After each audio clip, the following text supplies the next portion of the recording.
રાજકોટ ઉપલેટા ગામે કમોસમી વરસાદથી ખેડૂતો પર કુદરતનો કાળો કોપ. ઉપલેટા તાલુકાના ગામમાં કમોસમી વરસાદને લઈને વરસાદતા ખેડૂતો પર કુદરતનો કાળો કોપ તૂટી પડ્યો છે.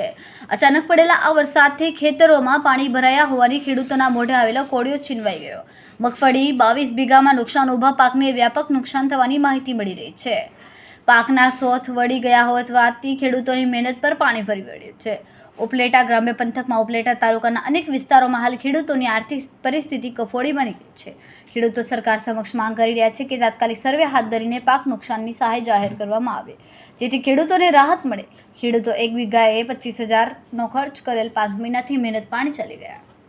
શિયાળુ વાવેતર માટે ખેડૂતો પાસે નાણાં નથી. ખેડૂતો એવું કહી રહ્યા છે, સરકાર સર્વે કરીને સહાય ચૂકવવા તો ખેડૂત બચી શકે, નવું વાવેતર કરી શકે. હાલ ખેડૂતોની હાલત કફોડી જોવા મળી છે. સ્થાનિક ખેડૂતોના જણાવ્યા અનુસાર છેલ્લા કેટલાક દિવસોથી હવામાનમાં અસ્થિરતા હોવાથી પાકના અંતિમ તબક્કે ભારે નુકસાન થયું છે. હવે ખેડૂતોની આશા રાજ્ય સરકારના નિર્ણય પર ટકી છે. રિપોર્ટર જયંત વિંજોડા, ધોરાજી.